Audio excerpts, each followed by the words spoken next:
There will never be amnesty under President Trump.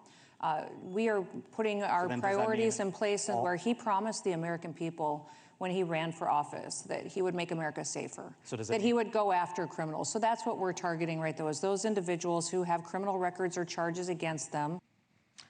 That's Kristi Noem, DHS Secretary, at the first ever Hill Nation Summit. She promises to continue Trump's aggressive border enforcement. Border crossings are at a historic low as compared to a year ago during the Biden administration's open port policy, or a couple of years ago. You might have missed this New York Times op-ed from former Biden acting Assistant Homeland Security Secretary Blas Nunez-Neto. I was one of Biden's border advisors. Here is how to fix our immigration system. The Department of Homeland Security responded on Twitter. I was Humpty Dumpty. Here's how to sit on a wall. Others tacked on. This is like an arsonist saying they know how to put out a fire. Or I'm a Cincinnati Bengals player. Here's how you win Super Bowls. Blas Nunez-Neto is with us now. Good to see you, sir. Thank you. Good to see you. Thank you for having me. Look, I admire anybody who's willing to get into the ring and have a conversation. It's a full contact sport, as you know. Did you realize sort of what you were opening yourself up to when you wrote this? Of course. I think this issue has become such a polarizing one in this country. And anytime you try to address it, I think you are open to criticism from both sides of the party, of the political aisle, I should say. I will just say, I think it's important to try to talk frankly to the American people about why we keep seeing these surges in immigration under presidents of both parties. We've been seeing them now for 25 years. And if I may, in response to the DHS tweet, I will say I think the real Humpty Dumpty here is our immigration system, and I think it's deeply unfortunate that DHS is more focused on insulting people like me. Yeah, look, being mean on social media is cheap.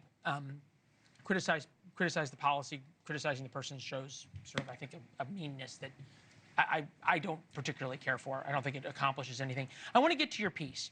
We've ended up with a system that is generous to those who cross the border, claim asylum, and is frequently stingy with those who try to use appropriate legal pathways to come here to work. And I think the question that fairly people would ask, as someone who was in the Biden administration, was in DHS when this was going on, why you all refused to acknowledge this and the crisis that was at the border when Democrats had the House, the Senate, and the White House?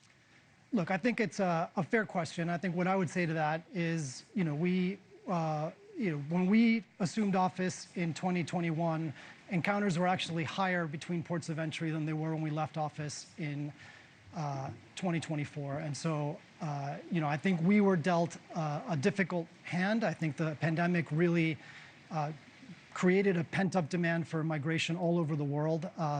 We can all agree, though, that President Biden basically said, and Kamala Harris said, "Come on in."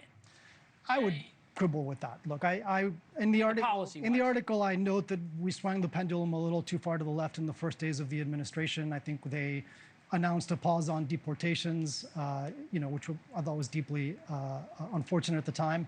But I think we quickly realized that the scale of the challenge was immense, and I think to their credit, the president really, focused on trying to get real-world solutions. Let me just ask you this, though, and I think this is what people who are watching are saying, is that if through executive action, President Trump, over the past 6 months, but really the past month, and I've spent a lot of time at the border, I know you have too, but effectively dropped crossings to zero. There's no one coming across, period. If he did that all through executive action, why Joe Biden couldn't have done the very same thing?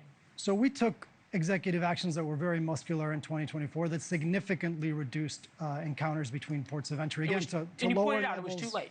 To lower levels than they were when we took office. I will say it was a little late, but the president, to his credit, wanted to work with Congress. I think the Trump administration has largely ignored the statutes it finds inconvenient, and I appreciate the frustration they have with our immigration laws. As I said, I think they're fundamentally broken.